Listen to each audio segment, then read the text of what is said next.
Na, patay ka diha. Ha? Patay ka diha, mga kababayan. Joel Villanueva. Ma'am Nisita Loses ba? On kay Ma'am Arceli. Hello po. So ito mga kababayan, bubuksan ko lang yung ating banal na iPad. Yung banal na iPad mga kababayan, at dito natin i-play yung balita. Ano nga ba yan kay Joel Villanueva? Mga kababayan, atin lang to ha. Yung kaso ni Joel Villanueva na hindi lang isa, dalawa, hindi lang tatlo, marami, no? Nasa ombudsman na. Alo! Kung dati mga kababayan na absuelto siya, no, kay Martires, hindi ko sure kung maabsuelto siya ngayon kay Boying. Eto po. For kasong malversation ni Senador Joel Villanueva, ipinadala na ng Department of Justice sa Ombudsman. Hala! Narito ang balitang kumpirmado sigurado mula sa DOJ, si Radyo Patrol Steve Raz. Go ahead, Steve. Sandro, pinupirma ng Department of Justice na naipasa na nila sa Office of the Ombudsman ang tatlong reklamong malversation of public funds through falsification of public documents. Wait lang ha mga kababayan, saglit lang. Wait lang.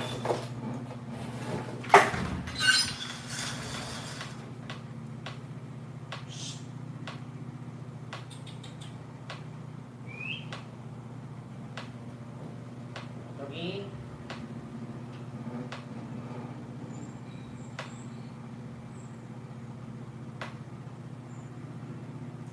Ayan. Yung aso kasi. So ito mga kababayan, continue natin. Mga kababayan, ulitin ko ha. For kasong malversation ni Senador Joel Villanueva, ipinadala na ng Department of Justice sa Ombudsman. Narito ang balitang kumpirmado sigurado mula sa DOJ, si Radyo Patrol Steve Raz. Go ahead, Steve. Sandro, pinupirma ng Department of Justice na naipasa na nila sa Office of the Ombudsman ang tatlong reklamong malversation of public funds through falsification of public documents na walang piyansa na inihain ng National Bureau of Investigation o NBI. Hala, mga kababayan, narinig nyo yon? Ipinasa na ng DOJ sa Ombudsman ang kaso.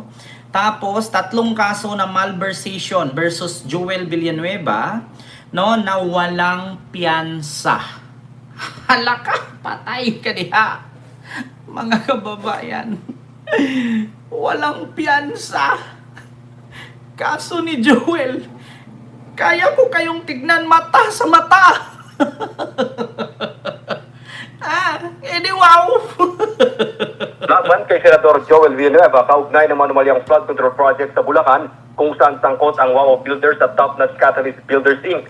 Ayon kay Justice Spokesperson Attorney Polo Martinez, nasa kamay na ngayon ng Office of the Ombudsman ang kaso para alamin kung may sapat na basihan para isampa ito sa Sandigang Bayan. Hala! Saklawanin ng Ombudsman ang kaso dahil sangkot ang isang opisyal na may salary grade 27 pataas at ginampanan lamang ng DOJ ang investigasyon matapos silang i-deputize ng Ombudsman. Bukod sa malversation, naharap si Villanueva sa mga reklamong Anti-Graft and Corrupt Practices Act, Direct Bribery, Corruption of Public Officials at Government Procurement Reform Act na una ng tinawag ng senador na katawa-tawa. So ano pala ito mga kababayan? Yung tatlong kaso na nasa DOJ na ipinasa sa Ombudsman, bukod doon, meron pa siyang ibang kaso. Ano ba yun? Ulitin ko ha mga kababayan. Hindi lang pala tatlo, lima o anim o pito. Ayan o. Bukod sa malversation, naharap si Villanueva sa mga reklamong Anti-Graft and Corrupt Practices Act, Direct Bribery, Corruption of Public Officials at Government Procurement Reform Act na una ng tinawag ng senador na katawa-tawa. Yan ang balitang kumpirmado. Sigurado, ito ang Radyo Patrol, Steve Raz, DZMM. So ibig sabihin mga kababayan, 7 kaso ito. Walang piyansa. 7 kaso. Bukod sa 3 na galing sa DOJ na ipinasa sa Ombudsman, merong 4, no? Nakalimutan ko, hindi ko memorize yung mga sinasabi. Yung graft and corruption, tapos malversation, tapos naku, hindi ko alam kung ano-ano pa yun. Basta 7. Binilang ko 4 yung dinagdag buko dun sa 3 eh. 7 ba? Basta hindi ko alam mga kababayan, hindi man ako abogado, narinig ko lang. Basta yun yung balita sa DZMM mga kababayan na kung saan ipinasa na daw ng DOJ sa Ombudsman ang walang piyansa. Court kasong malversation ni Senador Joel Villanueva ipinadala ng Department of Justice sa Ombudsman. Narito ang balitang kumpirmado sigurado mula sa DOJ, si Radyo Patrol, Steve Raz. Go ahead, Steve. Ulitin natin ha. Sandro, pinupirma ng Department of Justice na naipasa na nila sa Office of the Ombudsman ang tatlong reklamong malversation of public funds through falsification of public documents na walang piyansa na Walang piyansa. Patay ka diha. Mga kababayan, kaya ko kayong tignan mata sa mata. Di wow. Alaka. Diyos ko po, kaya niya ito. Natignan mata sa mata. Mga kababayan, si Buying na yan. Halaka, patay ka diha. Nako, tatlong malversation complaint versus Joel Villanueva nasa ombudsman na. At bukod sa tatlo, may iba pa. Nako, patay ka diha. Nako, unsaon na lang ni nato karon na Ginoo ko na mag-iyak-iyak manggid na siya ba na unsaon na lang gid na. Di man na nimo madala sa Biblia, di man na nimo madala diyan sa Jesus. Save me, walang ganon Maniwala pa ako sa Romeo, save me, somewhere we can belong. Maniwala pa ako doon, pero yung Jesus, save me, hindi. Ma-save ka ni Jesus, pero yung kaso mo, hindi ka ma-save ni Jesus doon. Ang batas ng Biblia, kaya kang ipatawarin at makaligtas. Pero dyan sa kaso sa ombudsman, ewan ko lang. Psst, Pingming, ano yan? Sipon ka? Halika dito, come. Halika na. Nako, mga kababayan, Diyos mio Marimar. Ma'am Marbs Bautista, hello po. Naloko na, kawawang piluka mo, kang hihimas ka na ngayon. Ma'am Libby Zamora, ayan, may gilab shoutout po yung kay E.M. Walker. Nag-uumpisa na. Una si Revilla, si Villanueva, si Marcoleta, si Jinggoy, si Chis Escudero. Ako, sunod-sunod na yan, mga kababayan. Oo, at bukod dyan, mga kababayan, nandito si Bernardo. Pakinggan ninyo si Bernardo, mga kababayan. Pakinggan ninyo si Bernardo. May ano lang, may ads lang. Ayan, Sa kanyang pagtestigo sa Sandigan Bayan, sinabi ni dating DPWH Undersecretary Roberto Bernardo na binigyan siya noon ni dating Congressman Zaldico ng 130 million pesos na tinawag niyang balato. Ayon kay Bernardo, ang pera ay bilang pasasalamat ko dahil maayos umanong nakakausap si dating DPWH engineer Henry Alcantara. Sabi niya, ang 130 million ibinigay sa kanya ni Ko mula 2023 hanggang 2025. 100 million daw ang ipinadaan kay Alcantara at karagdagang 30 million ang ipinadaan kay dating DPWH Regional Director Gerald Pacanan. Hinihinga namin ng pahayag sina Ko, Pacanan at Alcantara. Ito ang unang pagtestigo ni Bernardo bilang state witness sa kasong malversation laban kina Ko at 15 pang individual sa Sandigan Bayan City. Itong pagtestigo ni Bernardo, dito madidiin yung 15 pang individual. Kasali dyan si Jinggoy Estrada, Joel Villanueva, Bong Revilla, Chis Escudero, Nancy Binay. Hindi yata kasali si Nancy Binay. No? Basta marami yun sila, mga kababayan. Mayroong mga regional director, mayroong mga undersecretary at yung mga secretary ng DPWH. Mga kababayan, patay ka diha. Division. Kaugnay ito ng substandard umanong flood control project sa Oriental Mindoro. Sabi naman ni Assistant Ombudsman Miko Clavano, ipinakikita ng inilahad ni Bernardo ang money trail sa mga transaksyon. Nilinaw rin ni Clavano na walang blanket immunity si Bernardo. Pag meron kaming kinukuhang state witness, it is only on a case-to-case basis. Ma'am Jimalyn Never Danillas, do we give shout a out. blanket immunity to people. Miraflor If there will Bulaga, come a ano po? time na meron kaming malaman na hindi niya sinasabi pero sangkot siya at naging most Sir guilty siya, Villanueva, hello po. then he will also have to be charged for that case. Nako! Ayan na, mga kababayan. Ibig sabihin dito, ang magiging witness ng ombudsman dito si Bernardo. Lahat naman ng sinabi ni Bernardo ay nagtugma sa investigasyon ni Pampilo Lacson. So, kung ano man ang investigasyon ni Lacson at kung ano man ang investigasyon ng ombudsman ay mag-match, patay ka diha. Ito pa mga kababayan, pera ni Cabral, naka-freeze na. Nabuking ng Anti-Money Laundering Council ang milyon-milyong insurance at bank withdrawals ni late DPWH Undersecretary Nako! Maria Catarina Cabral at ng kanyang Milyon-milyon. mga anak. Naganap umano ang mga transaksyon mula July hanggang December 2025 o kasabay mismo ng kasagsagan ng flood control scandal. Ang detalye sa exclusive Winidraw pa unti-unti. Para pagka natigok at na-freeze ng AMLAC, ibig sabihin, wala nang laman. Nako. agenda report ni Joash Malimban. Winidraw pa unti-unti.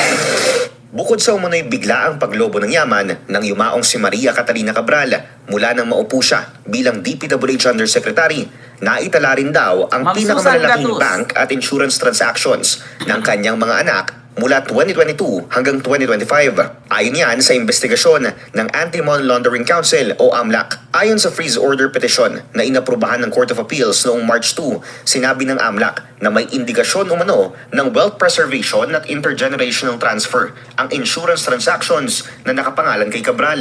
Sa Nako. pagkatala ng AMLAC mula Matalino talaga si Cabral mga kababayan, no? Kasi alam niya na darating ang panahon na mabisto siya, yung mga pera na nasa bangko niya, nilagay niya dun sa insurance, no? Para kung sakali na darating ang panahon na matigok siya. Pero nagtaka ako mga kababayan, kasagsagan lang nitong flood control, pinasok sa insurance.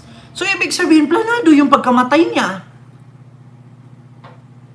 Kasi, bakit kasagsagan ng flood control issue tsaka pinasok sa insurance itong 130 million or hinugot, no, sa insurance ng bangko ng mga anak? So, ibig sabihin, planado yung pagkamatay? Or patay-patayan lang? Nako, delikado ito mga kababayan. Ulitin ko mga kababayan, ha? Nako, hindi ito maganda. Ulitin natin. Insurance at bank withdrawals ni late DPWH Undersecretary Maria Catarina Cabral at ng kanyang mga anak. Naganap umano ang mga transaksyon mula July hanggang December 2025. Bago lang. Kasabay mismo ng kasagsagan ng flood control scandal. Ang detalye sa So, bakit exclusive ngayon agenda yan? report ni Joash Malimban.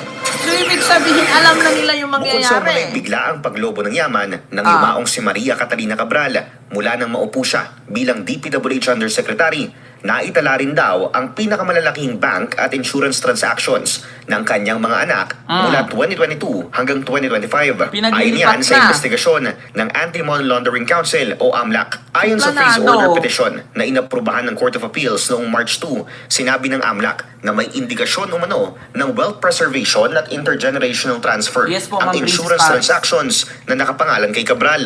Sa pagtatala ng AMLAC mula December 2024 hanggang October 2025, lumubo ang halaga ng iniligay na pera ng panganay na si Stephanie sa insurance policies at hinugot mula sa bank accounts na nakapangalan sa kanya. Aabot ito sa 7 transactions na may 37.7 million pesos worth of outflows. May 10 transactions namang naitala sa pangalan ng bunsong si Colleen na aabot sa mahigit 92 million pesos.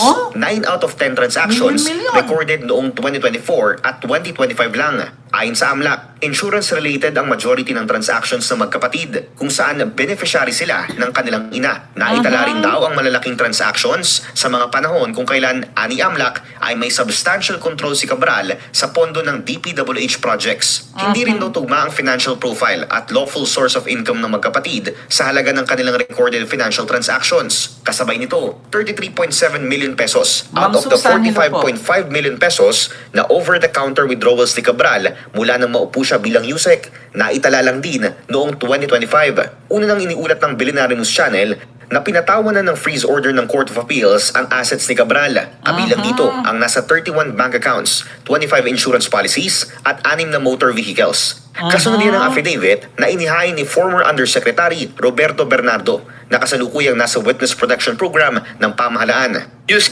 Dito talaga mga kababayan, itong pag-witness ni Bernardo, sasabi talaga sila lahat dito. Bakit? Kasi mas maraming ginawa si Bernardo kaysa kay Bunuan. Si Bunuan kasi taga-pirma, si Bernardo kasi taga-lakad. So alam talaga, no? Ma'am Susan Vergara, maraming salamat po sa yung $10 palipad. Thank you so much. Diba? Kita nyo mga kababayan, naku po, patay ka diha. Naku, patay si Joel dito, mga kababayan, si Jinggoy, si Cheese.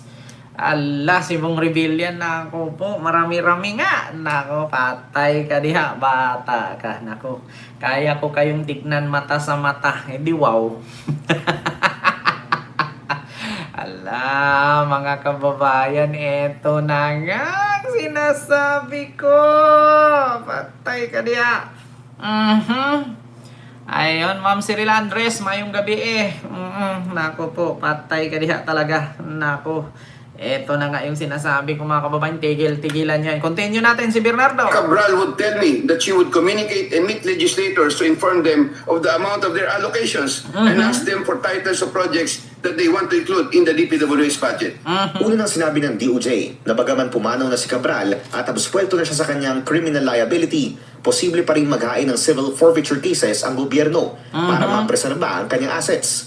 Ibig sabihin nito, hindi ligtas sa accountability ang mga pag-aari ng yumaong opisyal sakaling mapatunayan na ito ay ill-gotten wealth. Maniwala kayo sa akin mga kababayan. Hindi, kahit hindi na kayo maniwala sa akin. Pakiramdam ko dito kay Cabral, hindi to patay. No? Either iba yung nahulog or meron silang kumbaga parang hinulog doon. Ito, reaction ko lang ito. Tapos malay natin pumunta ito ng ibang bansa, tapos tawag dito, magparitoke siya, tapos, di ba, siyempre, milyon-milyon yung pera mo. Tapos, habang nandoon ka, pwede kang mag-file ng citizenship, tapos hanggang sa tumagal ka na doon, pwede ka nang bumili ng property. Di ba? Or else, habang ito'y nasa power pa at nagkapera ng malaki, baka meron na tong biniling property sa ibang bansa na which is katulad kay Saldico, for the meantime na habang nasa power at habang hindi pa nabisto ito, ay nakabili na ng property sa ibang bansa. Kasi mga kababayan, take note, si Cabral, lahat sa kanya dumadaan. Kumbaga si Cabral kasi ang salaan. Kumbaga si Cabral, kung magata ka, no? 'Di ba? Syempre yung gata, niyog, no? Sasalain mo muna bago lalabas yung ispisong gata. So ibig sabihin, bago lalabas yung mga project na yon at mga pondo, sasalain muna ni Cabral. So kung dadaan sa kanya bilyon, imposibleng wala siyang kickback na daang milyon. So pag inipon mo yon, billion din. Diba? Nako, mga kababayan. So which is si Saldico nga, ganun din, nakabili nga ng property. At mga kababayan, ayaw ko magsalita pero hindi. Actually, 90% sa mga politician sa Pilipinas, halos lahat po yan may mga bahay sa ibang bansa. 90% ng politician sa Pilipinas, halos lahat yan may mga bahay sa ibang bansa. Totoo yan. Kahit hindi mo na kailangan ng tawag doon, microscope, magnifying glass, stethoscope, hindi mo na kailangan ng ganun 90% ng politician sa Pilipinas halos may mga properties sa ibang bansa. Yan po ang katotohanan. Huwag na nating itanggi. Mamatay man, masunog man, mabangga lahat ng pamilya nyo, malason kayo, mamatay, itatanggi pa natin, mamatay, wala kayong mga properties sa ibang bansa, mamatay, wala kayong mga bank deposit sa ibang bansa, mamatay man, bangungutin ka nga, hindi ka na magising, tigil-tigilan nyo nga ako. I was born and raised surrounded by politicians. I know that. Connected. Ayon sa legal counsel ni Cabral, hindi sila magbibigay ng komento o kahit na anong impormasyon kaugnay ng freeze order alinsunod sa mga probisyon ng Anti-Money Laundering Act para sa agenda. Josh Manim. Kaya duda talaga kung mga kababayan, planado yung pagkamatay ni Cabral. Or else, baka hindi siya namatay. Diyos ko mga kababayan, na may narinig nga ako ng kanta na Pwede mo bang, ano ba yung kanta ni Willie Revillame pwede mo bang sabihin sa kanya, di ba? Magpadagdag ng puwet kay Belo. Di ba may kanta si Willie Revillame na, magpadagdag ng puwet kay Belo, buksan mo, papasukin ako. Anong kwenta ng mga marunong gumawa ng ilong dyan, ng mga, surgeon? Anong kwenta ng mga nagpapaiba ng hitsura? Sa laki-laki ng kininakaw ninyong pera, putang ina, magpalit lang ng mukha, hindi nyo magawa. Ay nako, mga kababayan, kahit ano ang height mo, matangkad ka man, maliit ka man, mataba ka man, payat ka man, once napalitan mo ang mukha mo, hindi ka na maalala, depende na lang yan kung magpabago ka ng passport. Diba? Mga kababayan, legal sa atin, mga kababayan, legal sa ating bansa, na take note maraming transgender na kumuha ng passport na dating lalaki, ngayon ay babae. Maraming ganyan. Imposible. Ibig sabihin pala, yung mga transgender sa ating bansa, hindi sila pwedeng lumipad. Napakadaming transgender sa atin na dating mga maskulado, ngayon may suso na. Bakit sila pinayagan kumuha ng passport babae ang mukha, aber?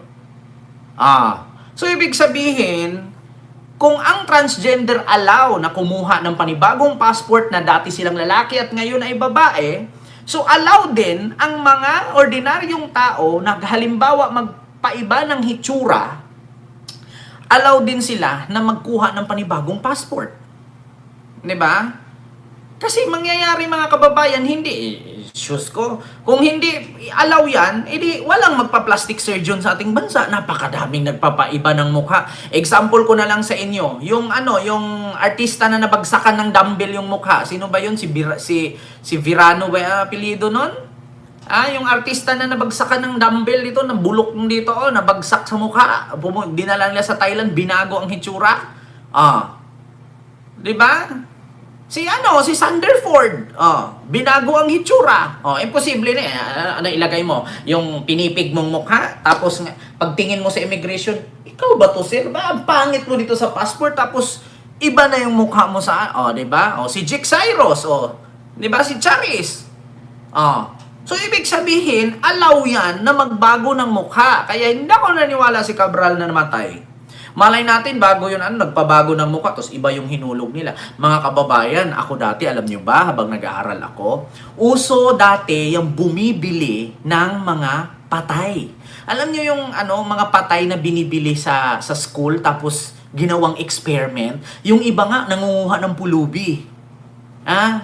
Tapos yun ang ginagawa nilang experiment sa mga hospitals. Totoo yan, may mga ganyan, yung bumibili ng bangkay. Totoo yan, mga kababayan, yung mga bumibili ng bangkay. Hindi ko sinabi na bumili silang bangkay, tapos yun yung tinapon. Diba? Mga kababayan, malay ba natin? Diba? Ay nako, mga kababayan, yun lang yung aking reaction. Oo.